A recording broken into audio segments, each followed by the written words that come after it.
ఇక ఆదిలాబాద్ పట్టణంలోని ఎస్టీఓ భవన్లో ఈ నెల 7న నిర్వహించిన తలపెట్టిన అఖిల గ్లాండ్ల తేలికల సంఘం ఆత్మీయ సమ్మేళనం కార్యక్రమాన్ని విజయవంతం చేయాలని జిల్లా అధ్యక్ష అదేవిధంగా ప్రధాన కార్యదర్శులు పిన్నమ్మర్ రాజేశ్వర్ తమ్మలవార్ చందు తెలిపారు. స్థానిక ప్రింట్ మీడియా ప్రెస్ క్లబ్లో ఏర్పాటు చేసిన మీడియా సమావేశంలో ఇందుకు సంబంధించిన వివరాలను వెల్లడించారు. ఈ నెల 7వ తేదీన సంఘం ఆత్మీయ సమ్మేళనంతో నూతన కార్యవర్గ సభ్యుల ప్రమాణ స్వీకార మహోత్సవం అదేవిధంగా కొత్త క్యాలెండర్ ఆవిష్కరణ ఉంటుందని పేర్కొన్నారు. ఈ కార్యక్రమానికి ఎమ్మెల్యే పాయల్ శంకర్, ఎంపీ స్వయం పాపురావు, మున్సిపల్ చైర్మన్ పేమేందర్ అదేవిధంగా డీసీసీబీ చైర్మన్ అడ్డి బోచారెడ్డితో పాటు రాజకీయ ప్రముఖులు హాజరవుతున్నారని తెలిపారు. కుల బాంధవులు, సంఘ కార్యవర్గ సభ్యులు కుటుంబ సమేతంగా పెద్ద ఎత్తున తరలివచ్చి కార్యక్రమాన్ని జయప్రదం చేయాలని కోరారు.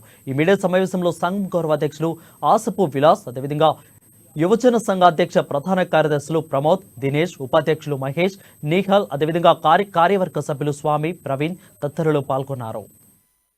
నూతన కార్యవర్గ సభ్యుల ప్రమాణ స్వీకారం ఉంటుంది.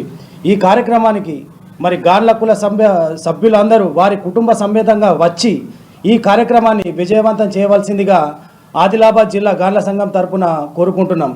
నూతనంగా ఆదిలాబాద్కి ఎన్నుకోబడిన ఎమ్మెల్యే పాయల్ శంకర్ గారు, మరి గౌరవ అతిథులుగా స్వయం బాపురావు గారు, ఎంపీ గారు, జోగు ప్రేమేంద్ర గారు, మున్సిపల్ చైర్మన్ గారు, అడ్డి బోచారెడ్డి గారు, డీసీసీబీ చైర్మన్, మరి విశేషాతిథులుగా జోగు రామన్న గారు, కంది శ్రీనివాసరెడ్డి గారు, బీసీ సంఘం జిల్లా అధ్యక్ష ప్రధాన కార్యదర్శులు మరియు పుర ప్రముఖులు అందరూ విచ్చేస్తున్నారు. కాబట్టి మరి ఈ కార్యక్రమంలో మరి మన గార్ల కుల సభ్యులందరూ కుటుంబ సమేతంగా వచ్చి ఈ కార్యక్రమాన్ని విజయవంతం చేసి మన ఐక్యతను చాటాలని చెప్పేసి